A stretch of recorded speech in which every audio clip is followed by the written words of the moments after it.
欢迎收看江苏卫视《非诚勿扰》，有请主持人孟非。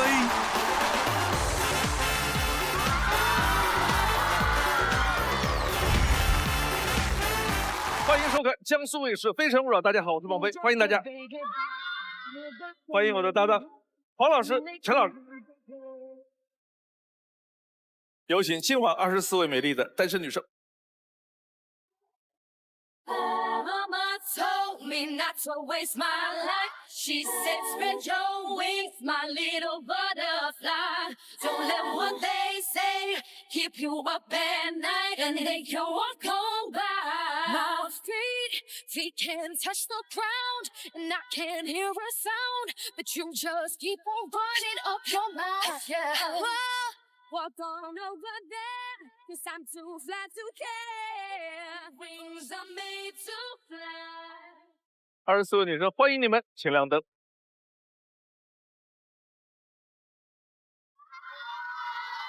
开始我们今天的节目，有请1号男嘉宾。Can you feel it? Sean Rock says, can you feel it? Sean Rock says, can you feel it? Sean Rock says, can you feel it? Feel it, feel it. 两位老师好，孟老师好，24位嘉宾大家好，我叫胡宗豪，来自上海，今年27岁。来选你的心动女生。男嘉宾在选择心动女生的同时，系统已经为他匹配出了智推女生。当他进入权力反转的时候，我们将公布智推女生参与恋爱选择。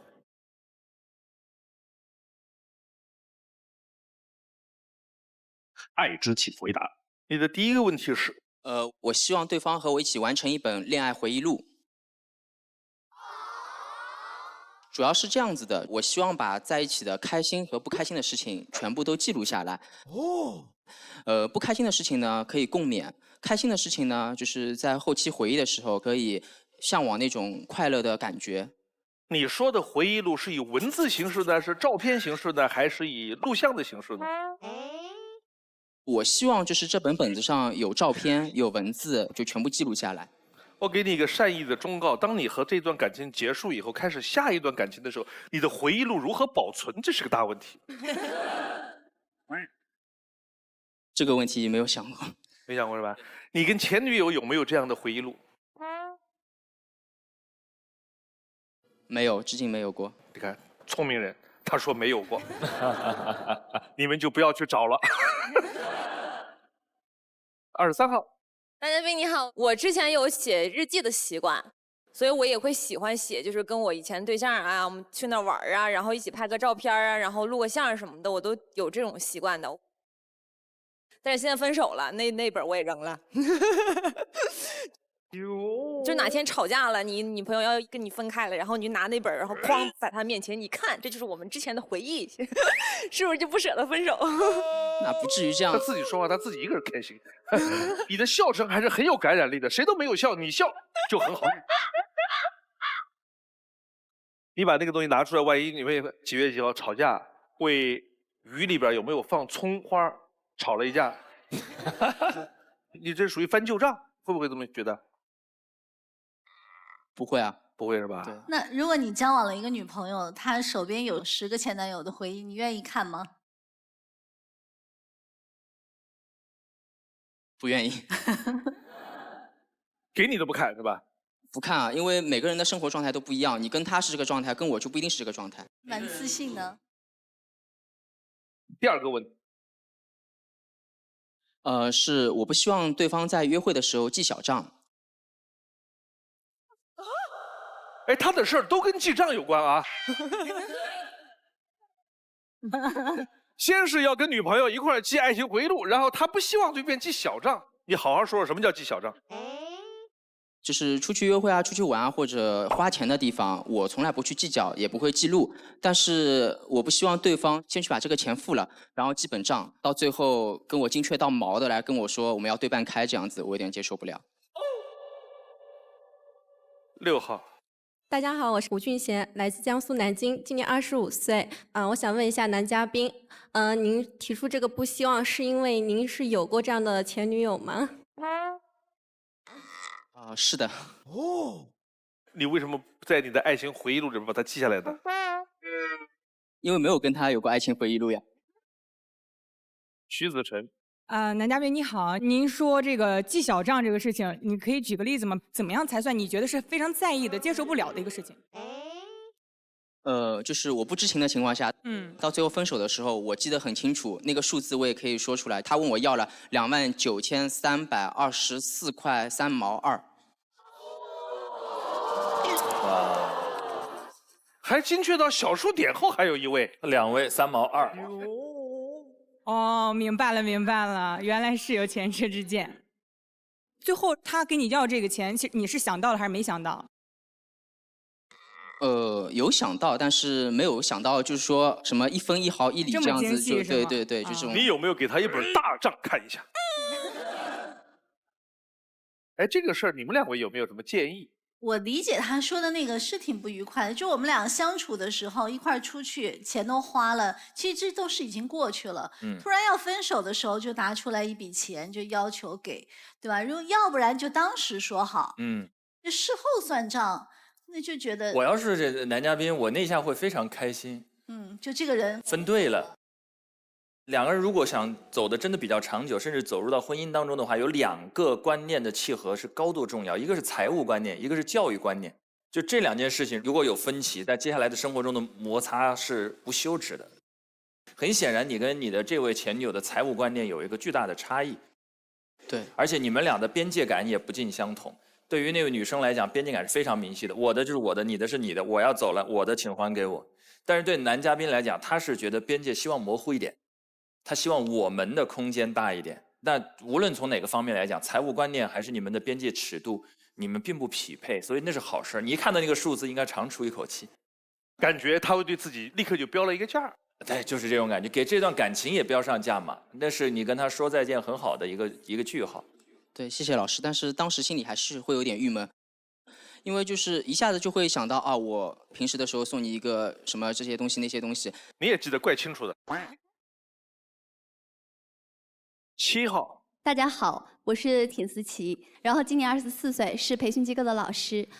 我是赞同你这种行为的，因为我觉得在恋爱当中，无论是男方还是女方，都不应该有记小账的这种行为。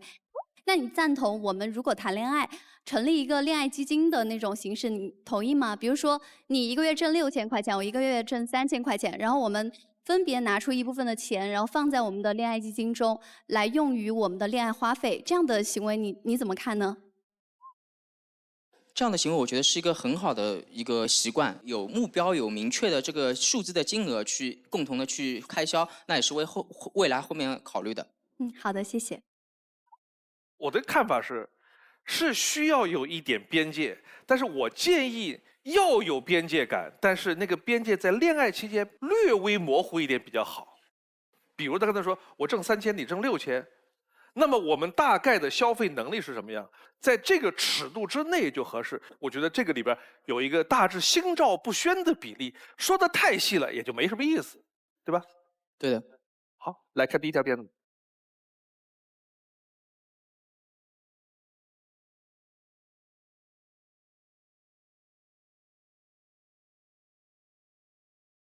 曾经的轰轰烈烈变得平静，曾经的意气风发渐渐斑驳。听着老人们讲述着自己的故事，我对于自己的工作也开始有了更深层次的认知。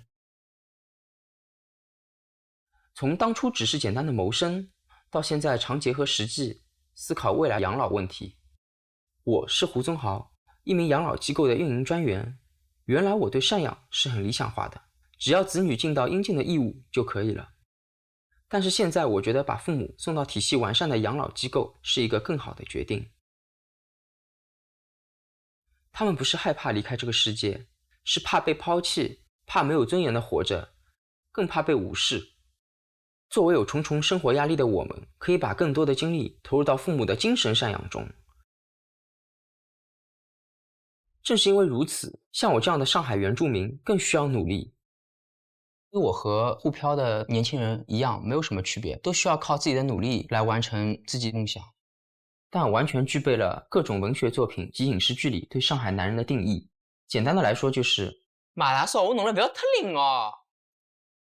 和我在一起陪你逛街，你能省钱，因为我是活体购物小地图。陪你宅家不用保洁，我家务活样样精通。陪你吃饭，我是行走的菜单，你的 AI 炒菜机立马上线。我很爱旅游，希望旅途中我不再是一个孤独过客，在走得动的时候和自己的另一半看遍世界，在走不动的时候落叶归根。我觉得旅行应该是和喜欢的人共同感受世界的美好。我想把最美的风景留着，和你一起去体会。20号。男嘉宾你好，想问一下，你是什么契机接触到养老行业的？因为很少年轻人会关注到这个东西。是这样子的，在去年的时候，我在外面出差，突然接到个电话，说我奶奶病危了。那时候就是自己是很崩溃，因为从小到大都是奶奶照顾我比较多一点。后来出院以后，因为她要做康复治疗，吃喝这些东西都要照顾到，我们尝试了一下，觉得无能为力。因为我们也是有自己的生活，也是有自己的工作，也是有自己的无奈的地方。那没办法，就是把他送到了养老机构。我也就是说，在这个养老机构里面工作，进去以后啊，就是整个人感觉就是不一样的。为什么？因为原来我们理念里面的养老机构，它都是一个比较孤独、孤单，就是被抛弃的那种感觉。他进去以后，首先对他的身体状况进行一个监测和一个档案归档，还有就是按照他的护理等级进行一个护理。包括他们吃东西啊什么，就是看你有没有什么慢性病，就像我奶奶她有糖尿病啊，那就是有一些干预的疗法，还有一些专门定制的一些餐食这样子，那确实就是给我改观了很多。所以说我觉得养老机构就是其实是一个很好的一个托付，到最后跟大家交流一下，我肯定将来不可避免的会去养老院哈，但我想了一个办法，就是我要去养老院，也要当一个非常受欢迎的黄老师。哦，我要会唱歌，我就给大家唱歌；我要会弹琴就弹琴；我要那些都不能的时候，我还能够聆听。万一听力不行的时候，我想我还能够给我身边照顾我的护工一个微笑。很美好。按照黄澜的这个思路的话，我要去了养老院，我又不会唱歌，我又不会跳舞，我会把那些单身的老头儿都招过来。来，想不想找个好看的老太太？那这么说，我一定要在养老院里把辩论队组织起来。我跟你说，抵抗阿兹海默最大的利器，94岁两个老人还在打公辩啊，在论证，哇，那想想太美好了。杨颖娜，您好，男嘉宾，我想问一下，就是您在 VCR 里有提到一个上海话，是叫买喜烧。对。就是我想问一下，这个肯定是夸您特别好的一句话，就是各方面都比较优秀。我跟你解释一下啊，就是我们上海话的买喜烧，其实不是说特别优秀、做得特别好的意思。就是这个概念呢，就是说我父母对我的教育就是，男孩子就是在外面一定要有拼劲、有冲劲，一定要努力奋斗这样。但是居家以后就是要有种那个暖男的感觉，就是不要回到家就是两个脚一翘，沙发上一靠，什么事情都不做，全部交给另一半去做这样子。所以说买就是包括了买任何东西，喜它是包括了就是说家务啊，烧就是一个烧菜。你这样听上去呢，我就放心多了。一个男人如果能够承担一些家庭责任，是非常优秀的品质。5号。男嘉宾你好，因为我也很喜欢出去旅行，但是我的旅行方式的话，可能就是会睡到自然醒啊，很有特色的地方走走逛逛。然后我想知道你旅行的话，一般是什么形式呢？我旅行的形式，以前我就是基本上一天就没有玩了，一觉睡醒就已经下午了。后来我就觉得这样我出去什么都看不到，我等于白去了。那后来我就改变了，就是坚持早睡早起，然后去自己想去的点。你出去旅行一个人的时候多还是？我出去旅行基本上都是一个人，因为找不到伴。你以前有女朋友的呀？对呀。有女朋友也没有出去旅游过。女朋友给他算账，这次出去机票大概多少钱？吃饭谁买单？看下一个。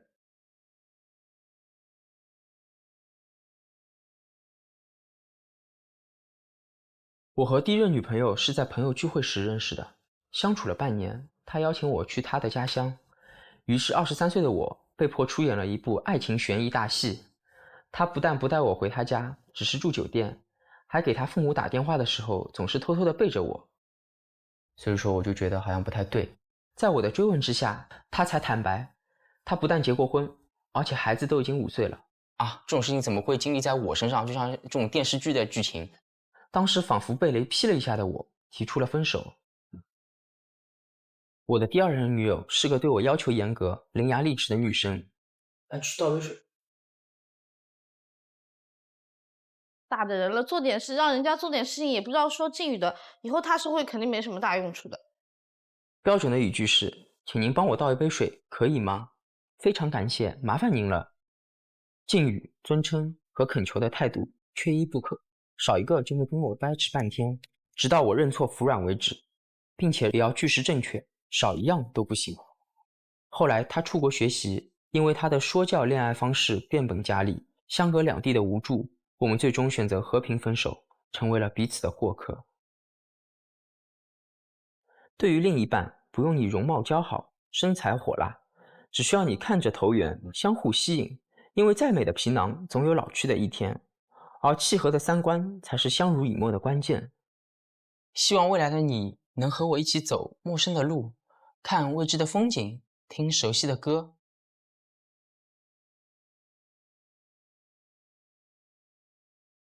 16号。就前面有个细节，就是你说跟女朋友说帮我去倒一杯水，然后她跟你讲就是要用礼貌的用语，是吧？她可能是想让你换一个语气，就可能你加个亲爱的帮我去倒杯水，就不是真正意义上的让你去说什么请你帮我去倒一杯水，谢谢这样子。对，但是就是他跟我掰扯的东西，就是说你一定要就是特别客气，麻烦您帮我去倒杯水，可以吗？就是要用这种语气、这种态度。他要求具体到这个程度了吗？对对对，就是这种程度。好。杨以娜，男嘉宾，我想问您一下，他是因为太跟您毕恭毕敬的，所以您就是最后忍不了这种相处模式吗？不是忍不了这个相处模式，最后是因为他飞到国外去，然后就是没有办法更好的沟通和磨合，才导致的分手。好，谢谢。第一段感情，你跟他交往了多久才知道他有一个5岁的孩子？当时是这样子的，交往了差不多半年左右，就发现有点不太对劲。他就是直接背着我打电话等等，也没有说过要带我去见他父母这样子。那后来我就感觉不对了，我就问他了以后，他就告诉我了这个事情。那当时的感觉就是晴天霹雳那种感觉，就傻掉了。然后我就是态度很明确的说，那我接受不了。我想问一下，这半年你们是非常明确的男女朋友？对。你不能接受的是他有孩子，还是不能接受他有孩子而隐瞒了这件事？我当时是觉得他有孩子和他有孩子隐瞒这件事情都是不能接受的。但是如果一开始你跟我说你没有隐瞒，我考虑清楚的话，如果我接受了就 OK。但你是真的喜欢他吗？一开始是真的，但是发生了这个事情以后就接受不了嘛，因为我才23岁，就感觉是电视剧里面的那种剧情一样，就是难以接受。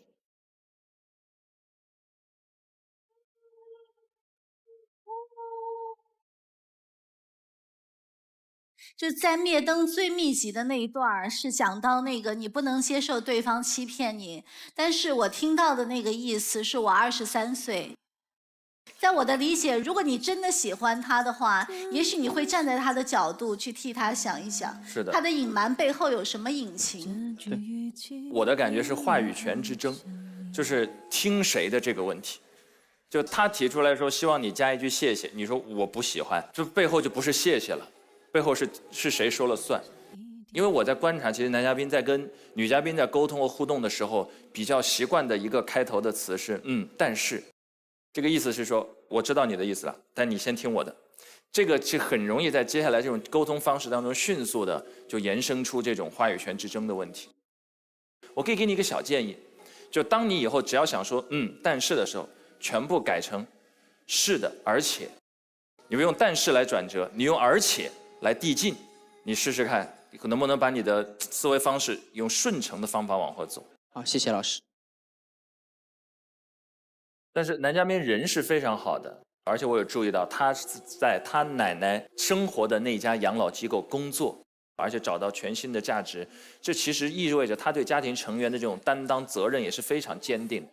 所以你要多肯定自己，你就能多肯定别人。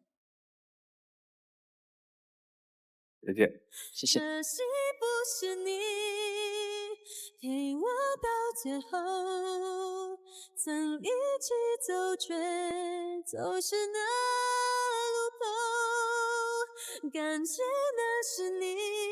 没有想到会就是一个人遗憾离场。其实我还是蛮有特点的，但是就是好像展现的有点不太好。在未来的约会恋爱中，我会先和对方进行一个有效的沟通，我们去统一规划好，那也可以避免到后期的很多矛盾点啊或者问题。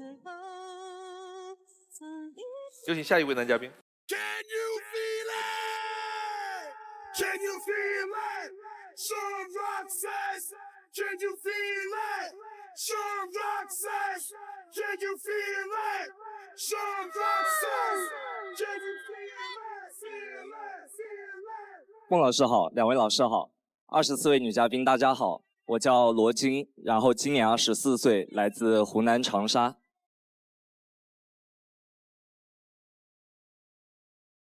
那个植贝贝是长沙的，对不对？哎，在这儿呢，看我，你说东北的，喂，我是东北的；你说长沙的吧，嘿，我是长沙的，都有他的事儿。而且植贝贝就特别直接哈，哎，对，人如其姓嘛。来选你的心动女生。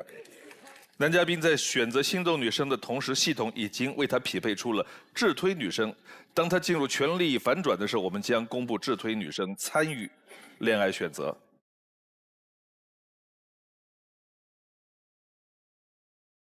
爱之请回答。你的第一个问题：花开有时，不负期待。非诚勿扰，马上回来。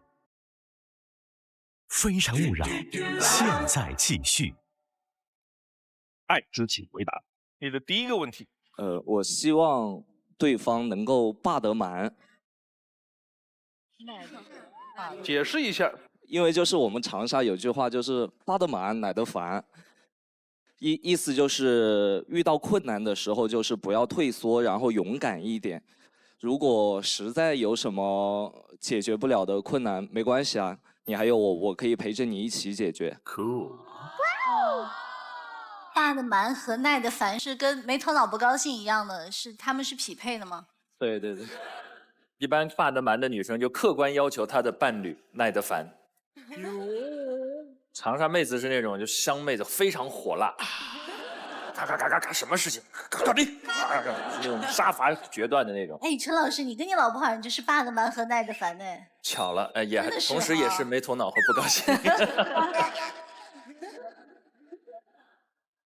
植贝贝，男嘉宾你好，我叫植贝贝，我来自湖南长沙，我是个音乐老师。你好像突然有哪儿不对了，你整个气质有点做作。我就想说，你这样去要求女孩子的话，那你自己能不能做到这些呢？还是说你就是希望你的另一半是那种特别强势的人，然后你是那种软柿子随便捏呀？我自己也做得到，但是如果你想捏的话，我也可以让你捏，可以让你捏。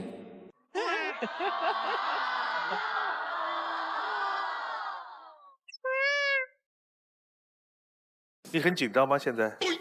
有一点。我觉得不是有一点，好像特别紧张。感觉你的右腿一直在练舞。第二个问题。我不希望，对方永远把我放在最后。就打个比方吧，我之前我谈恋爱，然后我生病了，我女朋友她的朋友也生病了，然后她会选择就是把我一个人丢家里，然后她去照顾她的朋友。照顾完她的朋友了，她也不会来管我，她就直接上班去了。而且我爸妈也是，就是我读书的时候，我刚上完舞蹈课，然后下课回家的路上我低血糖了，我直接就是在路边我昏倒了。人家把我爸妈叫过来，我爸妈过来接我，然后把我接回家，发现我没啥事了，就让我躺着，然后他健身去了，打麻将去了。是打麻将去。他们打麻将。哇，好可怜哦，我操！对，我就不懂了，就是他父母可能那个时候因为这样那样的原因没有太重视，他这个女朋友怎么回事？但是他说的这一点，那就是那个巴德曼的副作用。就巴德曼类型的女生就不喜欢在家里或者男朋友什么唧唧歪歪磨磨唧唧。其实某种意义上就是这是一个硬币的两面，就他被其中的一面所吸引，但是又被另一面带来的那种副作用所伤害，就是这样。你希望自己第几位？稍微往前挪一挪吧，我也不求太高了，进入500强就可以了。高进，我就想说男嘉宾，他刚才说先去照顾闺蜜，让我想起了一句话：兄弟重要还是女朋友重要？就是反过来了，代入感极其强烈。高进就算是巴德曼吗？算吗？高进就是蛮。这个其实我们经常会讨论到这个问题：为什么要排名呢？为什么要分1、2、3、4呢？你非要排这个第2和第3，你告诉我，你分析一下逻辑在哪里？其实谈恋爱，大家都希望自己是对方的第一位。就像说，其实我们都不愿意排序，而且生活中也没有绝对的排序。但是时间处久了以后，你慢慢的体会出来了，哦，原来在你内心深处，什么事情是更重要的？来看第一条片子。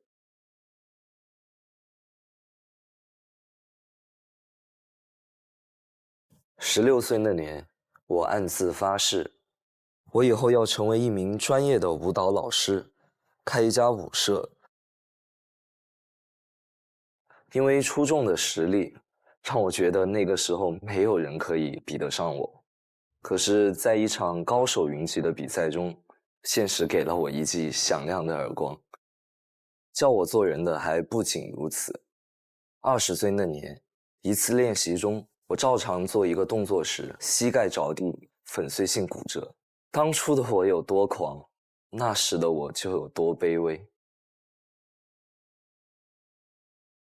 我没想到的事情还有呢。从来不喝奶茶的我，被朋友拉入伙，开了家奶茶店。1个月后，我就开始了奶茶摇摇乐。作为小老板，我设计了一个特色招牌——奶茶男团。首先，颜值要过关；其次，训练时长得达到2个月；最后还有理论的终极考核，才能出现在出道名单上。因为开店的原因，不乏有女生加我微信。这种非正式的认识，大多在双方自我介绍后都不了了之了。这种结果跟我经常被骗也有关系。因为我小时候，我爸妈都没有空陪我，就会给我比较多的零花钱。年纪小也比较单纯，就很容易就是被别人骗。所以我觉得谈恋爱必须通过正式的途径，就像朋友介绍、工作认识啊，或者参加节目都算数。7号。男嘉宾你好，你对正式认识这个概念是怎么界定的呢？我觉得吧，第一，朋友介绍的算是正式认识吧，因为朋友知道你是什么样的人，然后会介绍什么样的人给你。第二的话是工作伙伴吧，因为一起工作，大家都知根知底。第三，我觉得参加节目也算吧，因为我就在这里啊，如果你想了解我，我可以很乐意告诉你。好的，谢谢。贾明玉。你好，男嘉宾，我也是在长沙嘛。你那个奶茶店是在什么地方？哪个区？马王堆那边。我就住万家丽。所以我去了，你会请我喝奶茶吗？那必须的呀。你记住，我叫贾明玉啊。好的好。这一聊住楼上，发现一个电天哪梯下来就是了。24号。男嘉宾，我想问一下，你刚刚说奶茶男团，那么我有个朋友，他有个烤肉店啊，是型男烤肉，它里面就是所有男生啊，上面不穿上衣，然后就穿一个背带，然后在那里帮你烤肉，他们是烤肉天团。那你们这个男团是什么？24号女生，你说的那是走肌肉猛男路线，你看人家那是什么路线？哇，这是哦，好帅哦！刚才在他片子里边至少有3个动作，手这样拖着，然后腿是这样翘起来的走，这样至少有3次。人家走的显然是另外一种风格。好看怎么看？哎，这个里边有颜值担当吧？谁是啊？男嘉宾就是 C 位吧？你就是 C 位啊，谁敢看？哎呦，哇，都很帅哎。哎，还真的是花美男哈。没有。赵一鸣。男嘉宾您好，我刚刚看到视频里还有说经常被骗，那你印象最深刻的被骗经历是什么呢？就是上小学的时候，好像我放学了，我就拿着手机一边玩，然后一边回家。然后有一个大姐姐，然后过来，她问我，就是小弟弟，帮姐姐个忙可以吗？我说好呀。然后她说你能不能借我手机去打个电话呀？我这里有一张多少钱的外币。她说就先抵押给我。哇，数额这么大，1万，我就想好啊，给你，我就把手机给她了。然后人家坐着车渐行渐远，我又觉得越来越不对劲。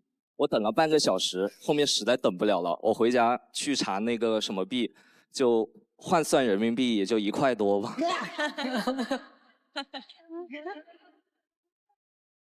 看下一张。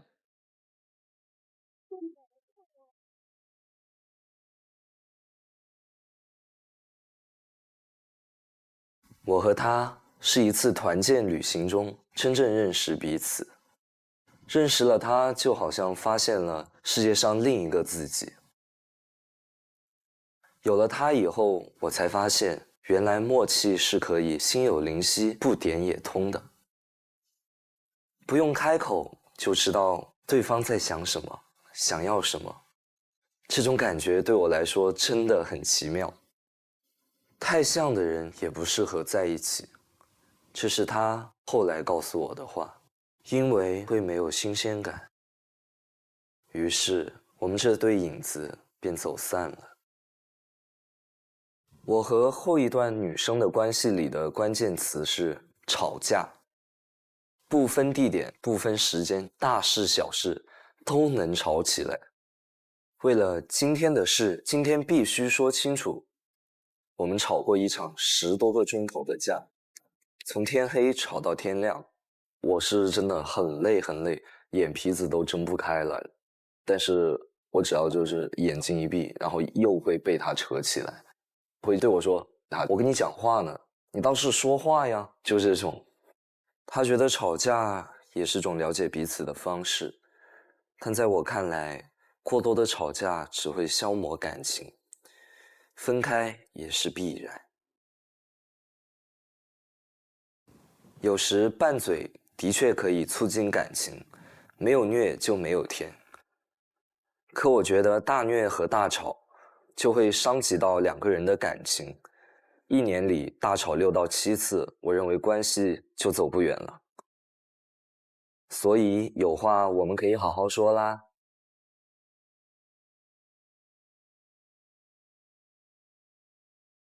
16号。刚刚男嘉宾 VCR 里说2个太像的人是不能够走到一起的，但其实我想说2个完全不一样性格的人也是走不到一起的。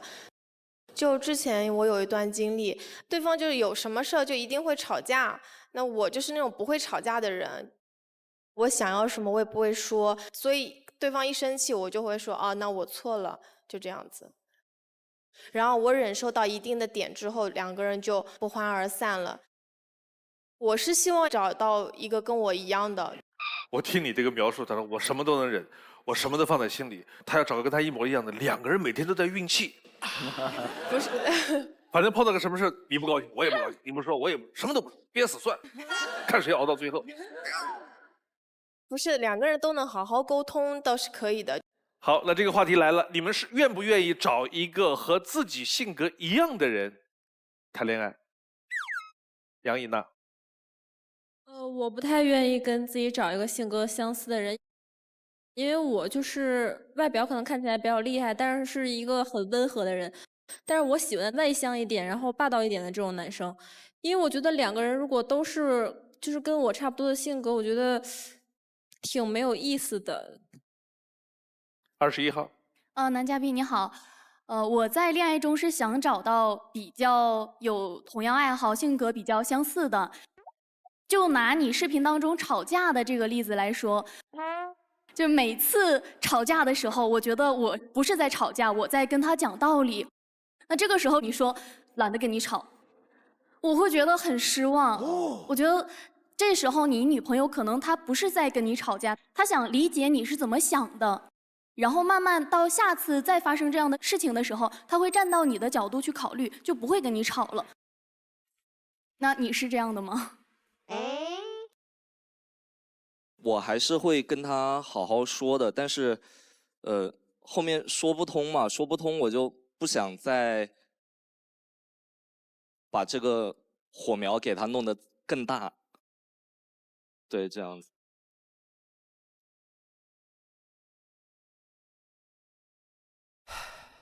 4号。大家好，我是4号陈哲，来自陕西西安，目前在做商务活动工作。那么男嘉宾，我想问一下，您和您的前任经常吵架，是大部分因为什么事情而吵呢？这个我好像就有话说了，就可能我上了一整天班嘛，然后晚上6、7点回到家，我就什么也没干，我可能就是我抽个纸啊，不小心把东西碰到地上，或者干什么声音过于大了，他都会抓着我吵，而且一吵就是10几个钟头。哇，好吓人！我刚才注意到一个细节，刚刚他说到一吵就是10几个小时的时候，看到陈明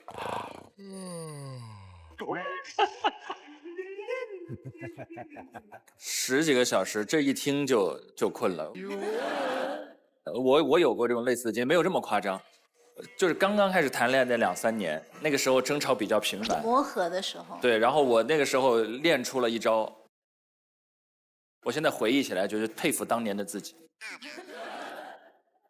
我练出来就是我在心里已经把眼睛闭上了，但是我眼睛看起来是睁着的，就是我眼睛睁着，但是其实已经快睡了。魂已经出去了。你老婆就被你骗过了哈？哇，那就目光直勾勾的看着前方，是很诚恳嘛。还有，我还练出来一点，是我可以不用张嘴巴打哈欠。刚才你放松了自己。对，我非常松弛，放松了自己。就是嘴巴其实可以闭上，但是抬这个软腭，再把这个打哈欠的气可以排出去。这个都是属于那种漫长的争吵马拉松里的一些。我觉得陈明老师已经叫练就了一种神功，那个书看过吧？打开第1页，欲练神功。没有，但那个其实只有2、3年的时间，大概那一段过了，还只有2、3年时间，没有2、3年，你能修炼成这个段位吗？但是你在这样做的时候，你心里是什么想的？中间是会很烦，但是就是睡一觉醒来一看他睡着的样子，就放。我觉得你现在越来越放肆了。你敢在这儿说这些东西，你觉得他一定看不到吗？你和刚来的时候已经不太像一个人了，诚恳，直面。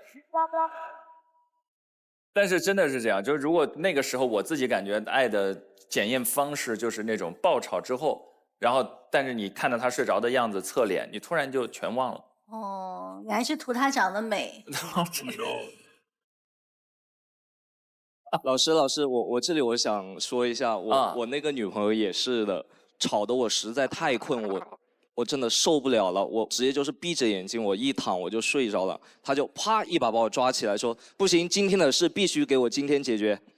哦，所以我就想，两个耐得烦的人嗯所以你们就在交流怎么样更耐得烦。他已经耐不烦了，他受不了了。他受不了了，你先崩了啊！对，然后你就熬过来了。守得云开见月明。7号，你说到和女朋友吵架要吵10几个小时，但是你有没有想过，她为什么会跟你吵这么久？是不是因为你的态度，你就是那种啊，我不太想跟你沟通，反正就是我错了呗这种态度吗？我会先认错，然后再两个人就是好好说，然后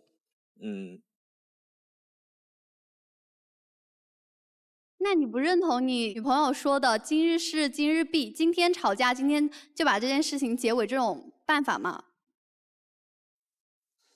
我觉得这样做没错，问题是，他是属于那种，就是其实今天我们什么事情都没有发生，但是他还是会抓着我吵，但我也会就是努力的去哄他。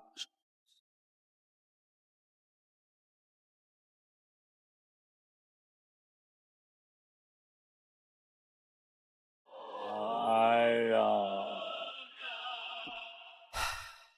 我听来听去，就那边是没有事儿也要吵，他的是没有错我也认，我也不知道这个恋爱怎么谈的，所以灯都灭完了。你在这段恋爱你持续了多长时间？1年半吧。如果再有一次恋爱开始，你觉得如何避免前面发生的事情？首先肯定要让着她一点，毕竟她是女孩子嘛。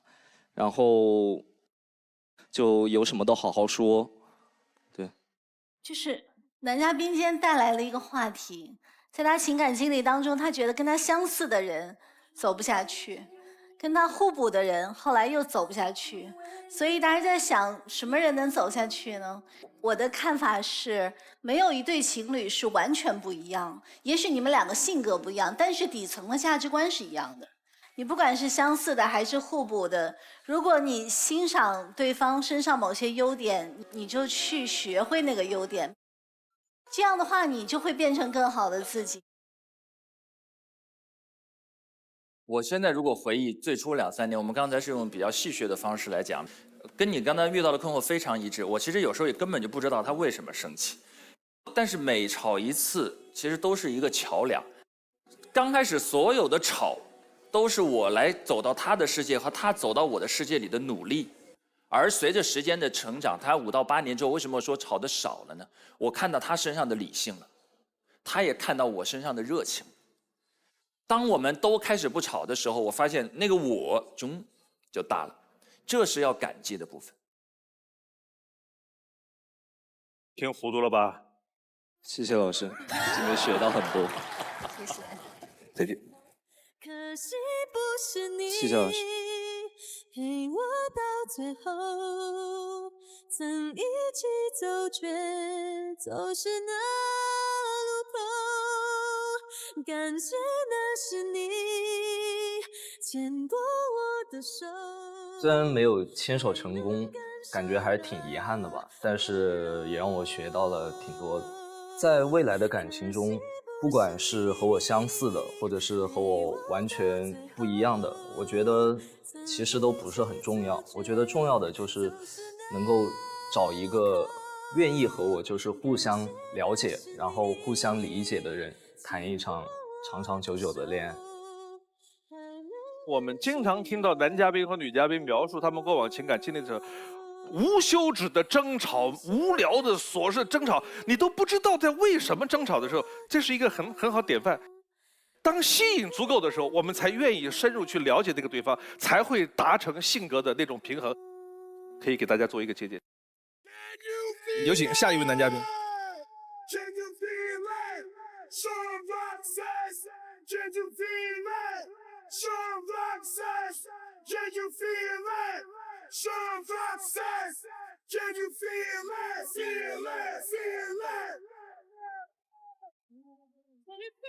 孟非老师好，陈明老师好，黄澜老师好，24位女嘉宾你们好。 我是刘胜，29岁，来自成都。来选你的心动女生。男嘉宾在选择心动女生的同时，系统已经为他匹配出了智推女生。当他进入权力反转的时候，我们将公布智推女生参与恋爱选择。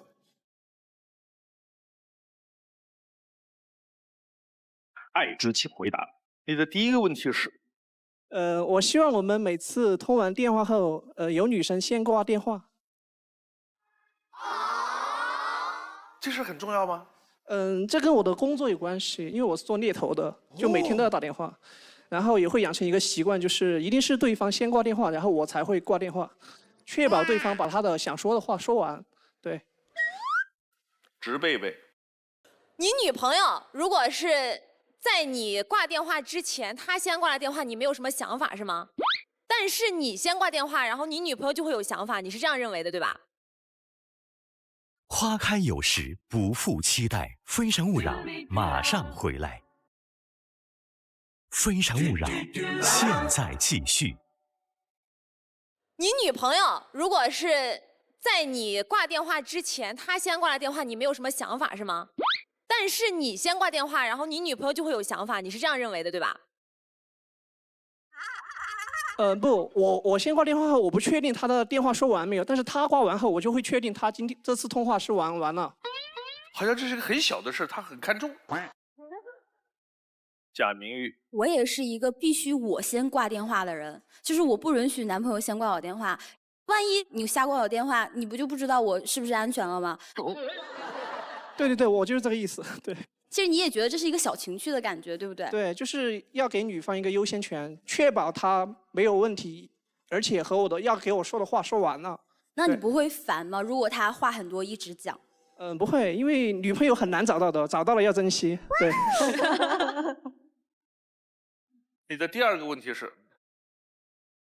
我希望女嘉宾不要阻止我频繁的换微信头像。多频繁？1个星期3到4次。哇！7号，男嘉宾你好，我想问一下，频繁的换头像会不会对你的生活或者是工作上造成一些影响呀？对呀。还好吧，因为我只会换3类头像，就第1类是我工作状态，然后第2类是休闲，第3类就是那种动物。这是他头像。这是一种什么心情？肃穆。这个是代表我高度进入工作状态，就是一个微信头像。你这个腰到下面的这个下摆像个裙子，看到没有？对，从腰开始蓬开来。对啊，这个天鹅裙哈，下面很有设计感。对。这是干什么的？这个比较休闲，就是周末或者是去度假，或者是和朋友约会，就会换这种头像。对，隐匿在背景之中了。这个呢？这个头像很这种就去更休闲了，就比如我的心情比较放松，比如说去度假，然后就遛狗啊，会换这种头像。15号。我想问一下，就是你有了女朋友之后，你是什么心情呢？你会换什么头像呢？会不会换成跟女朋友的自拍呀？我挺想换情侣头像的。情侣头像跟自拍还不一样，情侣头像是那个两个一组，比如说这个小男生望向这边，这小女生望向这边，然后2个照片拼在一起，就是嘣儿亲了一下那种。你还挺懂的。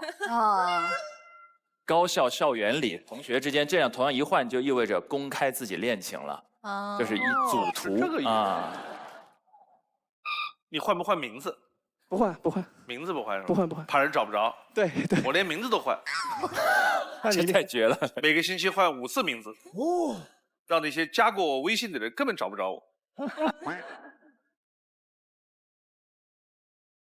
这就是我，要不注意你就找不着我在哪。哦，真的穿条白裤子那个。那你放这个灯的意思是？点灯。哇，这个假装会弹钢琴的黄老师。我很喜欢这张照片。我一直想看清楚，这是陈明，你说一下这是在什么地方？这就是一个酒店的门口，坐在一个行李车上。你是想被当行李拖走吗？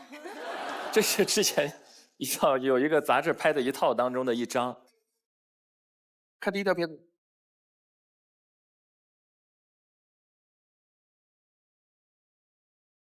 刘先生，帮忙找个人。我是刘胜，5年猎头生涯，招聘过600多个岗位，目前在成都和朋友合伙成立一家猎头公司。候选人很合适，合作愉快。我们这行核心资源在人脉，维护人际关系很重要。像我现在这样就叫做蹲点。找到合适的候选人一定要脸皮厚，一口气被拒3次很正常。行动腿，行动嘴，永远不能怕拒绝。线上维护人脉的方式主要是在朋友圈点赞，经常不联系的朋友啊，点个赞就能让他们想起我的存在。还有一些比较实用的点赞，像帮小孩子投票、拼某某砍1刀、火车票加速，一天投100个支票很正常。小刘，帮阿姨找个人呗。找什么人？找一个女婿。其实猎头跟红娘的沟通方式很像，都是找合适的人。我之前也有过帮人找对象的经历。当时我有一个候选人，我很想挖他，当时我就灵机一动，我想，如果我跟他匹配一个女朋友，那你说我挖到他的概率是不是就大增呢？所以我就按猎头的方式给他匹配一个女朋友。陈姨，这是候选人的名单。这5年，我为别人找过无数的人，但今天我想为自己找到合适的他。我已准备好我的恋人画像，期待遇见令我心跳加速的你。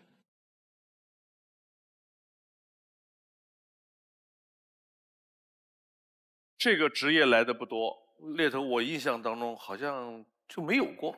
是不是在某一个行业里边要做的比较好、比较高段位的，才有可能被猎头公司去？对，我们一般只挖这种中高端人才。我在这个行当干了半辈子了，从来没有人挖过我，说明我混得很惨。不，是挖不起。就我曾经想挖过你，但是可能挖不动。你想把孟老师挖到哪儿去？就是不知道挖到哪儿去，所以说才没有挖他。这个意思就是没有人要，我哪去？大屏幕出一个招聘启事，你帮我们解读一下。希望员工能适应较快的工作节奏，这个意思通常就是我们要经常加班，然后有强烈的上进心，就希望你能主动的加班，喜欢有挑战的工作。就这个岗位的话，会留下很多坑，就是还有很多复杂的事情。然后公司团队氛围好，就大家可能会经常一起加班。然后公司的扁平化处理就是。除了老板，其他都是员工，对，这是公司的一些潜台语。我觉得扁平化处理这个很好，除了老板就是你。我想问一下男嘉宾，之前有看到那种校招啊或者招聘的时候的一些题目，我是实在百思不得其解，就是这个意义是在哪？比如说我就看到一道原题，说一头牛重800斤，桥的载重是上限是700斤，牛该怎么通过这座桥？就公司它出这种问题，一般是要考察你的思维能力，就是你对这个题的一个创新的解决方案。它没有标准答案，对，主要还是你的一些思维够不够新颖。流畅。像你这么优秀的话，平时可能会就是认识很多优秀的女生。那你在猎她们的时候，有没有遇到让你比较心动的女生？基本上我猎的女生年龄会比我大5岁以上。对，因为他们可能做到了中高层或者是技术人才，然后可能我还是会以工作为重，会有一个很专业的身份去挖他，去跟他交流，对，不会涉及感情，对。看下一条。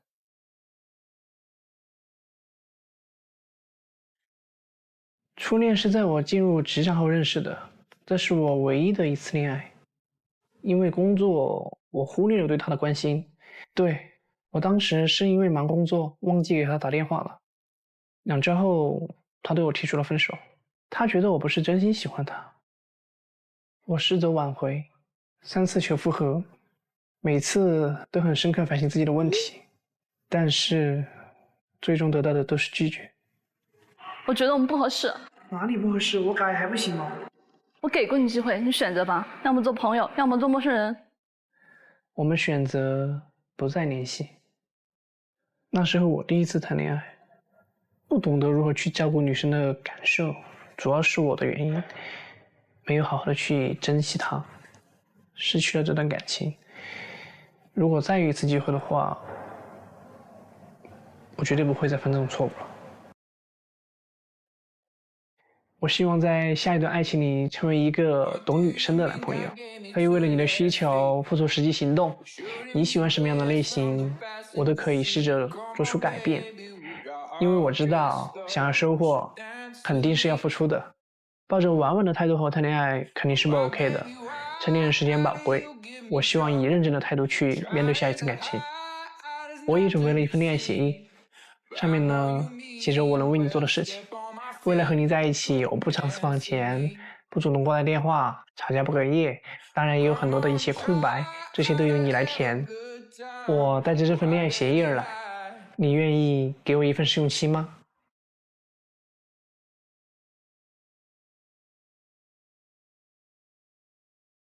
？6号，你好，男嘉宾。你好你的这个试用期是对你自己还是对你的另一半呢？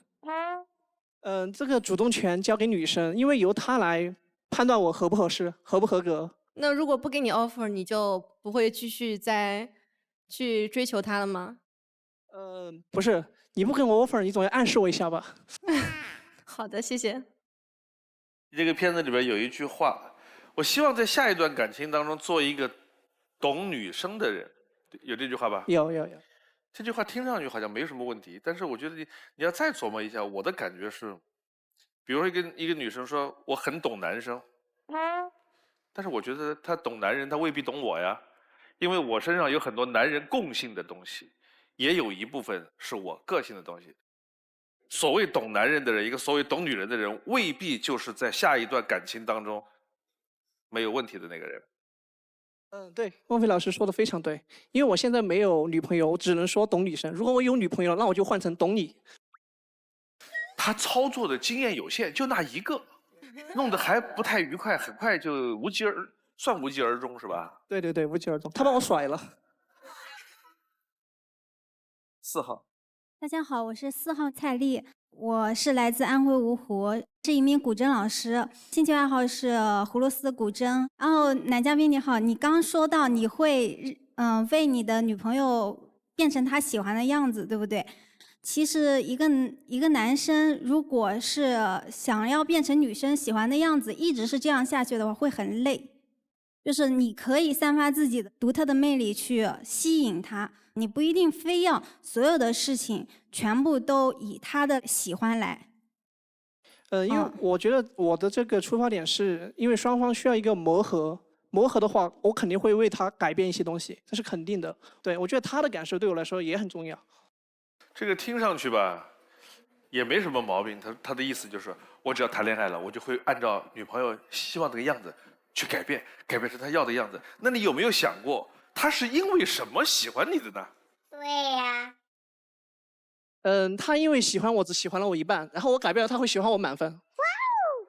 如果他喜欢的样子，但是你自己并不是很喜欢呢？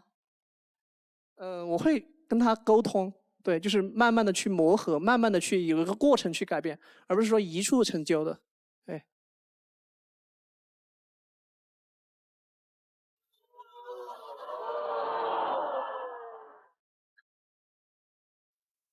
这都是恋爱谈少了带来的。16号，男嘉宾你好，就是你说有，就是里面要写那个恋爱协议嘛？那比方说，因为这个恋爱协议，然后女生就会越来越提更多的要求，然后你都会去，就是说遵守写到这个恋爱协议里面去完成它吗？这个恋爱协议是由我们双方提的，会由我们双方去协商而定。所以说，如果一旦定了，我会去遵守。就你也会提一些要求给女生。对。好，谢谢。21号。我刚刚在视频当中看到你说3次求复合没有成功，可以分享一下你这3次求复合用的是什么样的方法吗？我求复合的原因还是约他吃饭，对，约了3次饭。约了3次饭没来吃，他就觉得求复合失败。啊？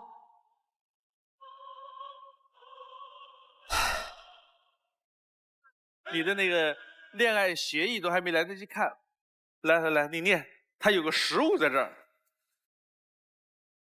出现分歧，由男方主动约见女方解决问题。然后恋爱期间，男生保证每月带女生出去旅游。恋爱期间应该尊重对方，相信对方，彼此真诚相待，不虚情假意，徇私舞弊。你觉得这个玩意儿它是一个两个人的一种恋爱当中的情绪，还是你觉得它是一个你真的下面谈恋爱的时候会用到它？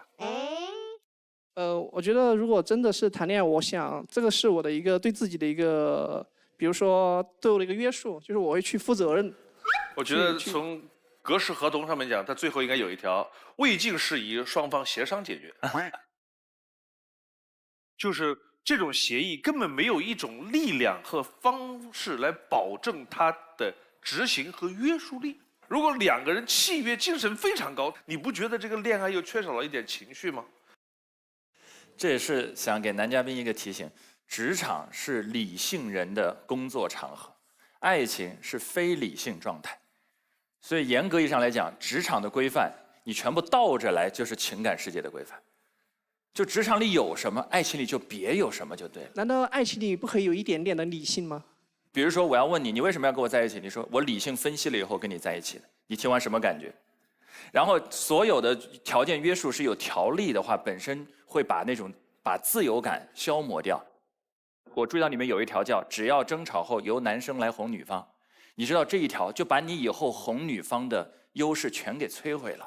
你以后一吵你就去哄她，然后他就说对啊，写了哄所以哄的吧，你心里不想吧？你是在履行合同。对，没有那条你肯定不哄，对不对？我还是想为男嘉宾说两句，我觉得这孩子很真诚，然后很单纯。我从恋爱协议当中看到了他满满的诚意啊！我愿意为你们改变，我愿意有按照恋爱协议来。我觉得只是一个诚意对，这确实是我的一个诚意。对，而且我觉得协议的好处就是它真是平等。就是你和我都说好了，我们就按照这个来。所以这个我觉得男孩是对未来有无限的憧憬。谢谢黄磊老师，谢谢。可惜不是你陪我到最后，曾一起走却走失那路口。感谢那是你牵过我的手。在以后的感情里，我不会再去用这些协议这种给自己加分，而是用自己本身的吸引力去为自己加分。有请下一位男嘉宾。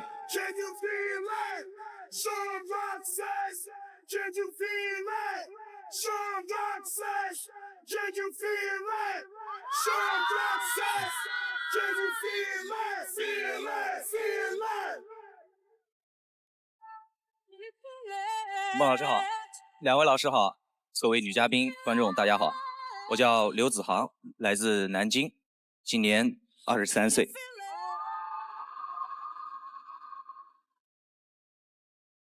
来，选你的心动女生。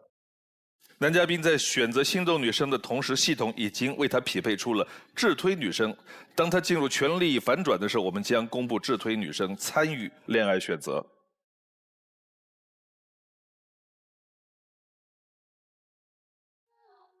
爱之请回答。你的第一个问题是：我希望我的另一半可以跟我一起陈列年度计划。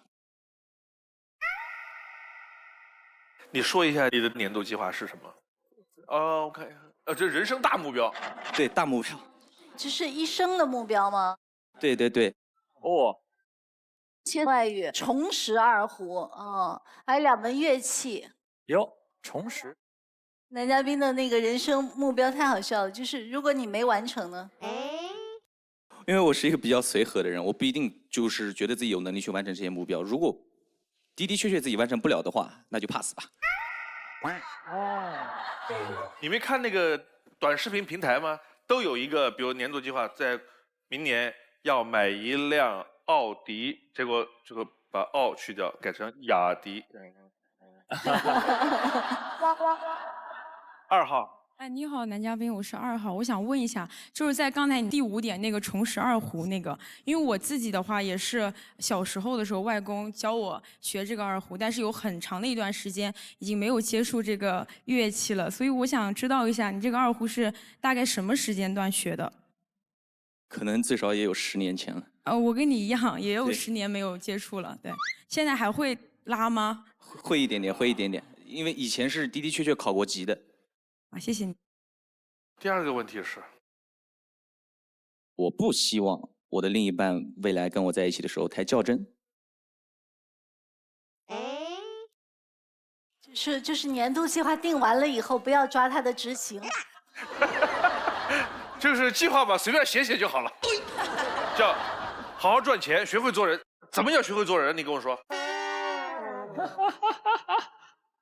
5号。我想知道男嘉宾说的这个就是太较真了，到什么程度叫较真呢？你举个例子。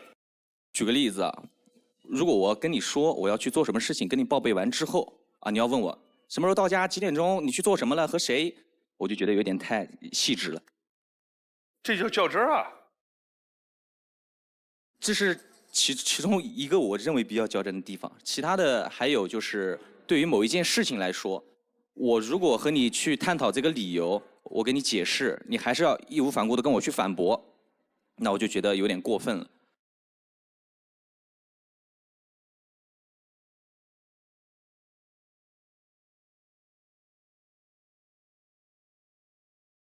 但是男嘉宾，我觉得你举的第一个例子啊，你去干什么，这样基本告诉他一下，我觉得这个不算是较真吧。但是我有说过我会提前报备，就是细节不会讲，是这样是吧？大概和谁在一起去做什么事情会说，但是你要细致到几时几分几秒去干什么事情，就有点过分了。好的，知道了，谢谢。流畅。任嘉宾你好，那我想问一下，你对于女朋友的话，这种情况你是可以接受吗？就是也不要太在乎她什么时候就是回来，然后太磨叽她。花开有时，不负期待。非诚勿扰，马上回来。非诚勿扰，现在继续。流畅。任嘉宾你好，那我想问一下，你对于女朋友的话，这种情况你是可以接受吗？就是也不要太在乎她什么时候就是回来，然后太磨叽她。只要不触及底线，我是不会过多干预对方的私生活的。那如果说他的就是出去玩的时候有男生的话，你会很生气让他回来吗？不会。你像平时朋友聚会，可能会你的朋友在带朋友，如果你不认识的话，你突如其来的一个电话把他叫走，会影响炮，让你在朋友面前会很尴尬。谢谢。好，来看片子。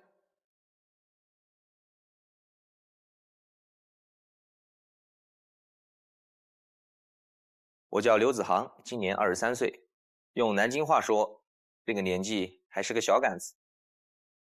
大学时跟一群朋友合伙开了一家跑车租赁公司。租车的客户分3种，第一种商务接待、结婚迎亲，第二种发烧友过车瘾，第3种呢，纯粹就是为了拍照发朋友圈。朋友结婚私下找我接公司的车，只要答应了他，即便当天车子租出去了，我也会自掏腰包调辆车给朋友。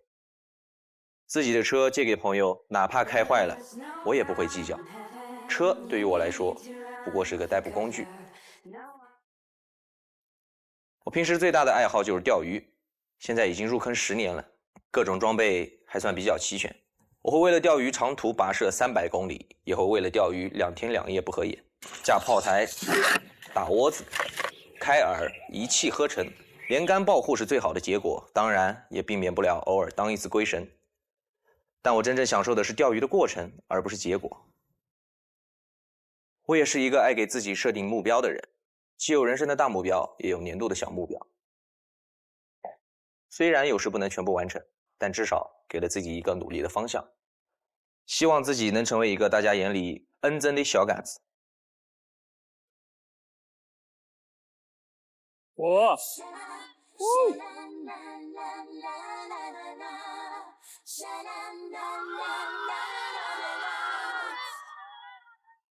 2号是看到哪一句爆灯的？就尤其刚刚我说到那个第5点拉二胡那个，就让我觉得这个男生挺有趣的。然后还有就是，我看到你喜欢钓鱼，是不是？对对对。因为我觉得现在大部分男孩子，尤其像你这样的年纪，是不太会去喜欢这样的一个运动的。然后我觉得你在生活当中应该是一个比较不会很浮躁的人。那我首先要感谢你对我的夸奖。其次呢，钓鱼这个东西，我可能已经入坑快将近10年了。你从13岁开始钓鱼？对对对。有机会可以一起钓鱼。我想环游整个星空，找到你的星球，摘下分你的手。17号，男嘉宾你好，我对钓鱼非常感兴趣，然后如果以后你有女朋友了，可不可以带她一起去就是钓鱼？当然可以。我还想问一下，就是钓鱼时间是很久、很枯燥的，对吧？并没有，这个是根据你的鱼情来决定的。鱼情？一般钓几个小时？没有限制，而且我最长钓过48个小时，没下来过。就坐上一直对，就坐上面一直钓晕过去为止。那我很好奇，那你在等鱼的时候你干嘛呢？想一想生活规划一些小事情。年度计划。小年度计划。背背英文。还有平时遇到的一些小事情。你要钓48个小时的话，你可以把你短暂的一生想好几个来回了都。那个来不及想，鱼太多了是吧？鱼太多了，不给你机会想。忙死我了都。关于钓鱼，我这儿有个数据，从消费层面看，中国男人有多爱钓鱼这个事儿吧，也不一定都是男人啊。在阿里巴巴平台2020体育消费，就指装备啊，1270亿元当中，钓鱼这一项占户外运动的29%。而且最不可思议的是，钓鱼的人群活跃的人数2200万到3000万。哇，挺多的啊。来，下面一个数据奉献给陈明老师。中国钓鱼市场，湖北一省独占70%。你给我个解释，为什么湖北人民他比湖南、比江西、比浙江人们更爱钓鱼的理由是？我觉得这个跟这个地区女性的表达频率是不是有关系？湖北女性的，比如像武汉人的音调很高，说话速度很快，是不是男性比较渴望一个安静的休闲环境？那应该是湖北男人喜欢静静。所以在钓鱼的时候，如果老婆一说话就嘘钓鱼，哎，有一个理由。唯一一个合理跟老婆说嘘的空间就是钓鱼了。哎，你刚才那个片子里边说了几个钓鱼的术语，我们都没听过。蹭窝是别人在那钓，你在旁边蹲着。哎，对。你看看，想都想出来了。很好理解，很好理解。像我这种菜鸟，我也不会，我蹲在旁边。那顿口，孟老解释一下。什么？顿口溜。顿口是浮漂的那个上下幅度会突然的一下顿下去，这个叫顿口。哦，就是被咬到了，上钩了，浮标猛地一下沉，开始狂拉啊，然后拉不动就切线断了。然后鱼没钓到，看到一个蛤蟆很生气，扎蛤蟆，对。然后发现是自己水平不行，只能蹭窝了。这是完整的一套，是一个故事。我们来讨论一下，你们身上有没有那种就是明显和自己这个年龄不相符合的这种爱好？5号，我特别喜欢夏天的早上遛弯儿，然后有一些大爷就是在那边撞树。哎，我特别熟悉这一幕，老年人特喜欢玩命跟那个树干上了就撞，撞的大树叶直往下掉。Oh no！然后还有打太极的，还有拿那个毛笔蘸水在地上写字，对，地上写字的，还有打鞭子的，我就觉得特别好玩，然后就会学他们。我学过，但是不怎么感兴趣。好的，谢谢。7号，我也有一个特别不符合年龄的爱好，就是打门球。一般很少有年轻人喜欢玩这个，就是拿那个杆子把球撞到那个框里面去。像个锤子，我见过。对对对。我外婆以前打过这个玩意儿。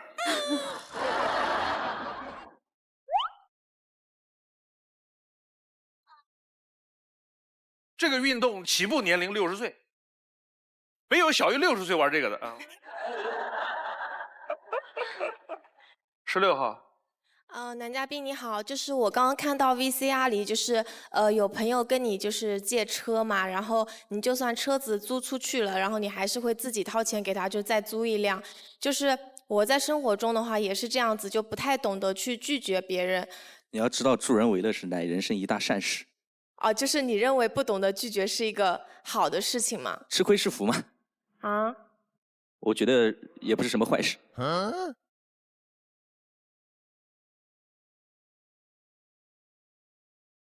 那我想问，如果男嘉宾找了女朋友，然后呢，你的朋友跟你去借钱，然后你的女朋友是不同意你去借的，那这个时候你会怎么办呢？数目巨大，影响正常就是情侣之间的感情了，那我也不会借。明白，好，谢谢。看下一条。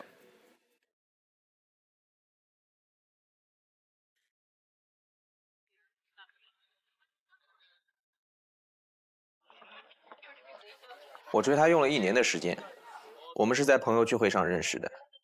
第一眼见到她就被吸引了，主动去要了她的联系方式。2个人异地不能见面的时候，我会经常给她点爱吃的外卖。周末只要她有空，我就会去她的城市陪她。但她从没有主动约过我，我也没有向她告白过。那个时候觉得时机还不够成熟，太仓促的表白可能会适得其反。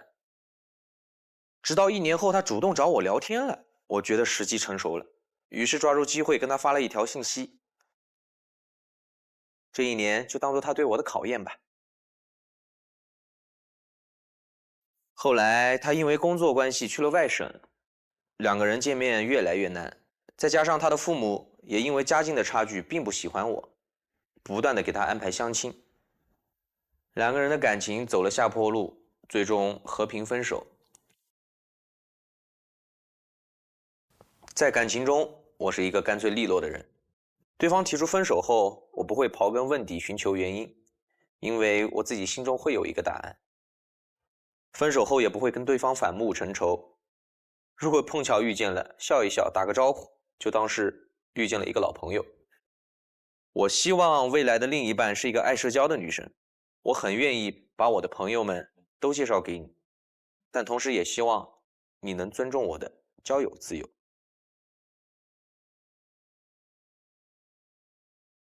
你追了1年，他答应了，是吧？对。你跟他后来在一起多长时间？在一起也快1年。在一起的这1年当中，你有没有问过他一个问题，就是哎，为什么等了1年才同意？我问过还不止1次。他的回答是：第1次笑嘻嘻，不告诉你。第2次，开始松口了，说是对我的一个考验。你是怎么通过考验的呢？他这观察的1年观察到了什么？觉得哎可以了。可能是我对他死缠烂打吧，加上去了解他的喜好，了解他的人生理念，最起码跟他保持3观相同。如果是我追一个女生，她1年后答应我了，我就会想，还有一种可能性是，有另一个男的，他在他和我之间做比较，选择纠结，比较来比较去，比较来比较去，算了，还是你吧。就是以我对他的认知来说，应该是没有的。啊，那就好。应该没有啊，我们就是瞎琢磨。但我觉得女生一般是这样的一个心态，就是比方说有个男生来追求，那你就觉得他是真的喜欢我吗？还是只是喜欢一些外表的一些条件呢？那我再观察观察。啊，确认心意的过程。对，就其实女生给他一段的时间，不是说是静止的，她那个女生也在观察，观察在这段时间内，你有没有更好的向我靠近？流畅。男嘉宾你好，我刚才看你的 VCR 说你们2位是异地恋是吗？对对对。那你会不会觉得异地恋其实很没有安全感呢？那个女生一直没有答应你，能不能是因为距离远，然后她也天天看不到你这些原因？有过这种想法，但是后来我每个礼拜都跑过去看她。隔着多远？他在哪儿？她在徐州，我在南京。高铁1个多小时。那对于异地恋的话，有没有你心中的一个距离的限制？因为我是在大连，然后老家是哈尔滨的，可能坐飞机还要2个多小时。我全国可飞，只要你在，只要你想，我随时都可以来。随心飞啊！最后一个问题，冯奎阳。我看 VCR 男嘉宾说他和他的美的前女友还都是朋友，这个是因为你们分手的时候都很体面，还是因为你有什么特殊的方法就能让你们还一直保持着朋友关系？又或者还有你在留着他们的微信吗？微信有留过，但是时间长了之后，如果人家有自己的另一半之后，可能还会把你删掉。我不会主动去删人家。我也不会主动去放弃某一段朋友关系，但是并不代表我对他们这段关系还惦记着，这是2码事。来，现在留灯的是2号、4号、18号、19号，上去灭掉2盏灯回来。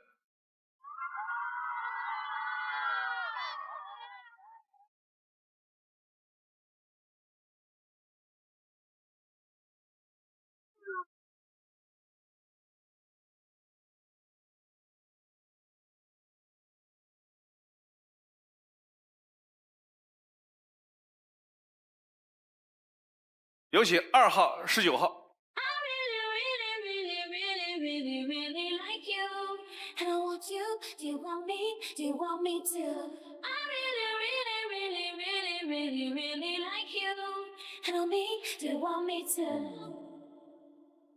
来看男嘉宾心动女生是哪一位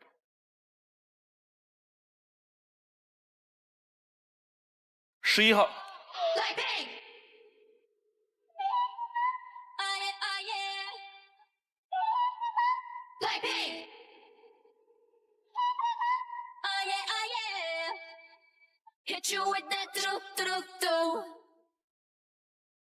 来看一下智推是，好，刘子航的智推女生是，已经在台上了。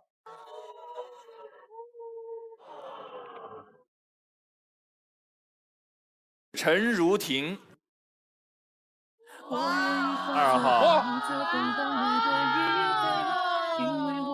爆灯是智推。人生不完美，陪你去体会，用时间好出幸福的。理由是，男生性格阳光开朗、风趣幽默，非常有爱心，乐于助人，对待感情真挚、温柔、耐心，有仪式感。女生知性优雅，活力十足，落落大方，在感情中需要一点小小的空间。2人相互爱慕和欣赏，在一起一定是一对越过越有爱的最佳伴侣，90%匹配。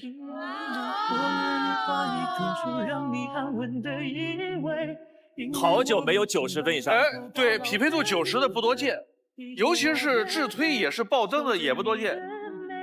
遇见所有时间里相聚相随。来看3个女生的基本资料：曹珊珊，1完全信任，2美食之旅，3不想做姐姐。你选一个。我对不想做姐姐比较好奇。从小和亲弟弟一起长大，很会照顾家人。今后恋爱的话，希望男方能多体贴一下女方，最好也让女方感受一下做妹妹的感觉。庞玉慧，1我要的幸福，2奇妙体质，3私人爱好。私人爱好吧。3特别喜欢压马路，如果没有人打扰，可以走一天。这样走街串巷，发掘有趣的小事物，会有一种岁月静好的满足感。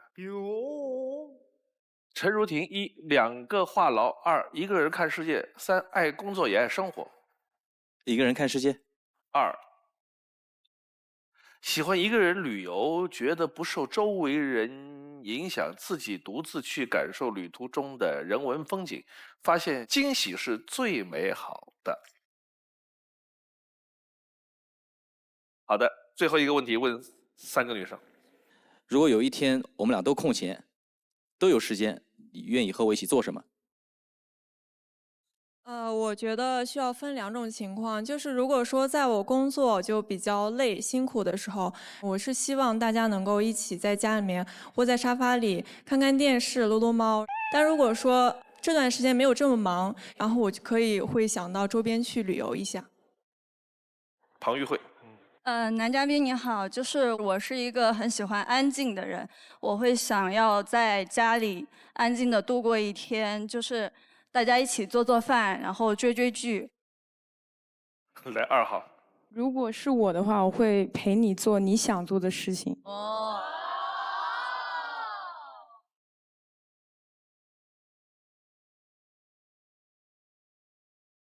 来，最后的时间给2号。就是希望，如果是我能跟你谈恋爱的话呢，然后我会在日后的生活当中，可以拉个2胡，然后或者钓个鱼也行。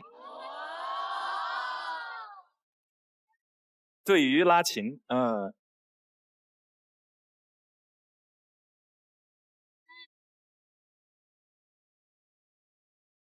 要做最后的决定了，选择11号，有可能被拒绝，你自己回去。另外2个女生，你可以牵手其中一位，想清楚，告诉我们你的决定。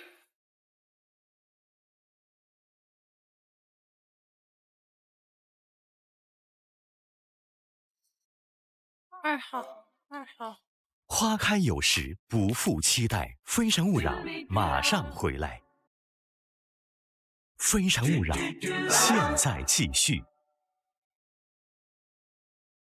要做最后的决定了，选择11号，有可能被拒绝，你自己回去。另外2个女生，你可以牵手其中一位，想清楚，告诉我们你的决定。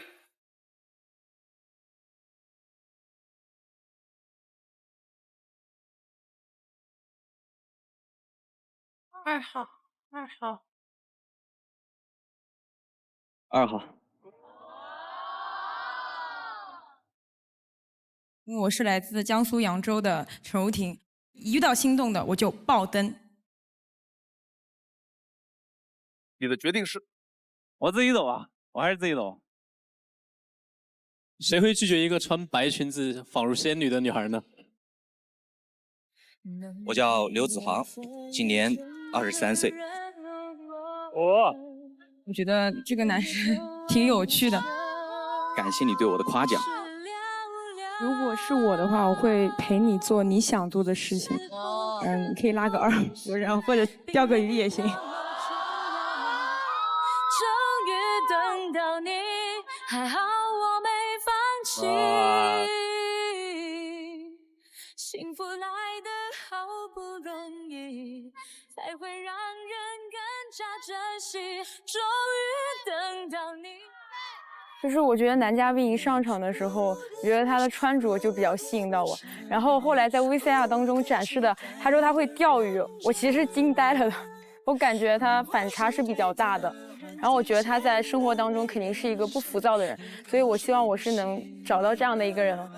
那他出现了，然后我们就牵手了。现在牵手成功，心理感受就是很激动，没有想到竟然会有人会对我爆灯。我最后选择他的原因是，他跟我有差不多的性格，差不多的目标，以及差不多的兴趣爱好。你发现没有，他们2个都是大眼睛方脸。你这样说，人2号爱听你说这话吗？关键是爱好，共同的爱好。这个共同爱好，这个指标特别重要，也特别加分。能懂。谢谢收看今天的《非诚勿扰》，下期同一时间再见。往前一步是幸福，退后一步是孤独。在原地不动是为了看得更明白，爱情不能不清不楚。往前一步是幸福，退后一步是孤独。在纷纷扰扰之间，我冰凉了双目，朝相爱的人，一起到老。 To make you die.